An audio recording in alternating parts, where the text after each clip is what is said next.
welcome to Conference 2, also known as Turn 2, if you want to think of it that way, of Mark Herman's Churchill. Now, for those of you just tuning in and you don't feel like finding the first video in this series, this is a game for 1 to 3 players, and each player will play one of the major roles of the Americans, the UK, or the Soviets. And we are trying together to win World War II. And we start at these conferences, which are historical, and we debate all these issues, production, A-bomb research, and who's going to lead, and things like that. So one of the sides will win the conference by winning the most issues, and yes, so it's competitive in this respect. But then we take all these issues and we implement them in Europe and in Asia, and we have to defeat Germany and Japan, and that's the key here. I mean, even though we're competing to be the dominant power in the post-war world, we still have to beat the Axis, so we have to cooperate to get that done. That's the victory conditions. Okay, so that's an overview there, what we've been doing. We've already gone through one turn. The British won. We also went through the second conference, so we're in turn 2, and UK won that as well. They're very strong in these agendas, conferences. And in fact, I think the Americans, which this is the one I'm playing, the bots are playing the other ones. I think the Americans might be the weakest in these debates. And then we implemented all this. We try to get these fronts moving. And not so much luck. We got a little motion going here. It is early, so it's not, we're not in too bad a shape, but now let's get started with the war phase. We did the conference phase. We've picked out all the issues, and now it is time to implement them. Let's get on that. So, first thing we place is the directed offensives. There's only one in this from this conference, and it's the British. He won his own directed offensive, so that means nobody can tell him what to do. The bot, however, tells us that the directed offensive will go into here until, I believe, Sicily is captured? No, Central Italy, and then it swaps out. Okay, so that's the end of that. There was nothing like Second Front or War in Japan or global issues, so we're not going to worry about those. There's right there. There's called conditional issues. There's none of those this turn. Next comes production. We determine who gets what on there. The British earned strategic materials, and they earned production, and so that's going to give them this and this, one of mine, and so they're actually outproducing me this turn. I am not doing so hot. Okay, so the bot directs us to use production on this Paul Mill issue he won. So when he does that, that is going to generate, so we use up one of these. That is going to generate 2 of these and 2 clandestine networks, 2 political alignments, and 2, he is going to be influencing the map pretty hard. Okay, so that's one.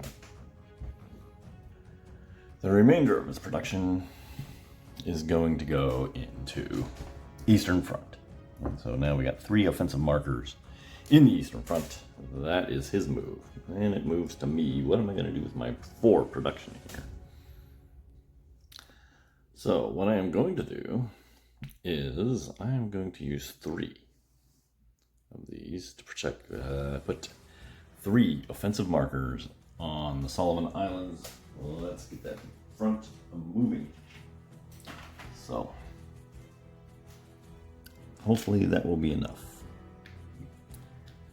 Maybe not. And for the last thing I'm going to do, I'm going to actually pump this into A-bomb research. And I'm going to go ahead and put that right there. That roll won't come until later, so that is my allocation. That leaves the UK. We have a directive offensive for the Sicily invasion, and we are directed to put 2 production into that. It can go to offensive marker. We're going to go ahead and put it in the Navy so that we can succeed with this naval amphibious assault. You see this little anchor here. That means we have to have 3 Navy to be able to assault this space. And the rest, the remaining 3, just go straight into production for Sicily, actually. Sicily. There we go. All right. There's one in there already. I'll flip it up to 2 and add the other 2 there. So we have a grand total of 4 on that. That concludes all their production. Oops, I forgot about this mandatory one from the conference card. We have to allocate a production here. And since the bot doesn't direct us how to do that, we're going to use common sense, and we are going to build up the Navy there for the coming invasion of Normandy. So, like so. All right, now they're all used up. Okay, theater leadership bonus. England is controlling both the European and the Pacific, so they're going to get a bonus production, or a bonus offensive or navy in these theaters. The bot instructs us to go all in on the Mediterranean, so we will. And so there's another one for there. Now where in the Pacific should it go? So the bot rules do not specifically tell me where this offensive for this theater can go, or it can be Navy too. So what I decided to do, there's no reason it has to be the CBI, even though it's typically associated with the British. It could actually help me out, I think. So we're going to roll as if it was a Axis Reserve. So we'll roll die here. 1. And it wants it on this theater here. And if anyone disagrees, let me know. But I think this is a perfectly legitimate move. So we're going to beef up the Navy here.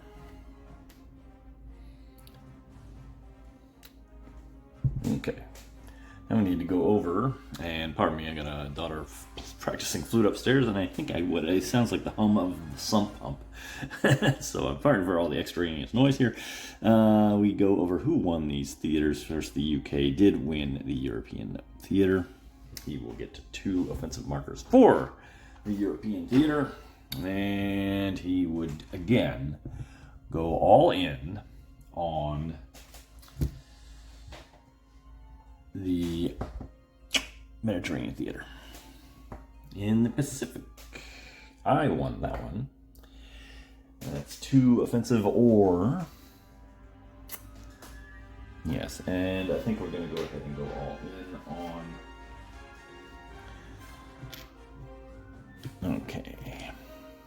Here. Got enough for a breakthrough if they don't send any Navy that way. I forgot what the rules are on that. Anyway. That covers, I think that covers all the production. Let me think. I won the A-bomb issue, and like I said before, I did allocate some production to it to get a +1 to this die roll. I need a 4 through 6 modified to advance the A-bomb research, and yes, good. Okay, waste production, I would have got it anyway, but that's okay. We move from Letter to Roosevelt to Oak Ridge, and I should read up on the A-bomb research. I don't know much about it, and so when Oak Ridge doesn't mean a whole lot to me. That is an area I've never really looked into. Anyway, I think that covers that part. There were no global issues, so we move straight to the war phase and the clandestine works segment. Or is it the segment? Yes, clandestine network segment. And starting with the one with the most, and that would be the Soviets with 3 of these and 2 political alignment markers. So, and he's going to place these. There's a kind of a way, well, I'm not going to get into it, but basically he's going to place the ones he has now randomly because there's no situation where it would be different. So, first one. 1-1.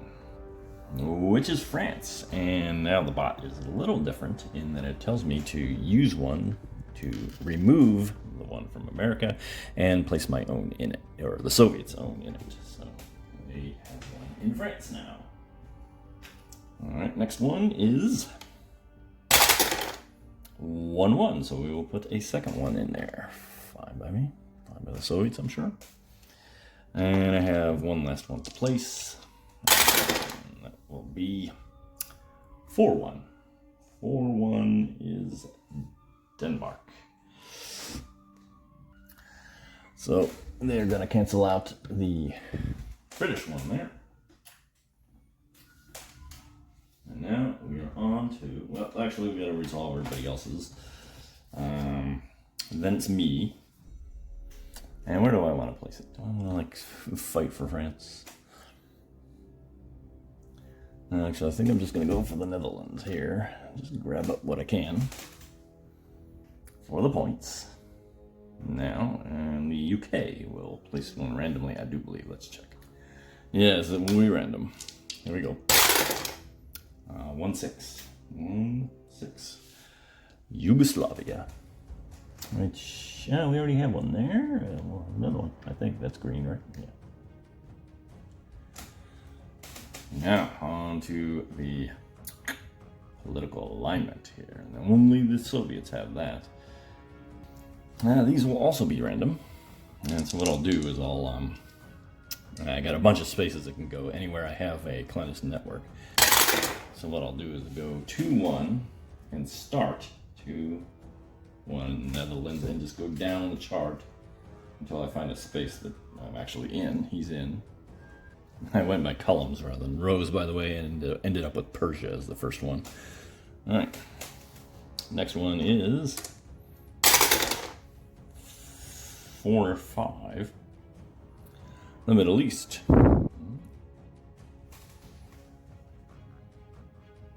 All right, in the future, I'm not going to do it that way. I'm going to have to find another way to do it randomly because on the Paul Mill table, they're not evenly distributed. So that's okay. I mean, we're just playing here for fun, whatever. So, having done all that, it is time to find out what the Axis intend to do with their reserves. One for the Eastern Front. And in fact, I'm going to go ahead and send 4 more there. And the Italians here. Okay. This is interesting because the Russians have indeed exited. That means 2 Japanese armies will come here, even though they have not declared war. Interesting. And then we will find out if the Japanese will commit armies or navies, actually, to, and they will, actually. They will in the Central Pacific, right here. It's going to remove a naval marker. Well, that was useless. Okay. And because a navy was placed, a Japanese navy was placed, I have to roll a dice to see if another one is removed. 5. 1 to 4 is eliminated. If not, it's placed back in Japan. So no, we did not. The Japanese did not lose a navy. All right. Japanese have 2 reserves left, and we randomly determine where they go. A 5 puts it in Burma. And the next one is 4, which puts it here. Here. Sorry, okay. And finally, a moment we've all been waiting for, front advancement. Let's start up in Europe. And we know we do not have enough naval support for this, so Normandy is not going to happen. Still a little early for that. Okay, let's try the Mediterranean. These 2 are going to remove 2. And so we're going to have 2, 4, 6. Ooh, that's a good number. We have plenty of naval support. So actually, by having that many, we are automatically going to advance, and we may actually end up with a double advancement. So, let's see, 2 plus, so that's 1, 2, 3, 4. Oh, that's exactly the number. That's 2, 4. Oh, nice. So the front itself generates plus 2. Here's plus 10 worth of offensive support for a total of plus 12. So this is we're automatically going to take Sicily.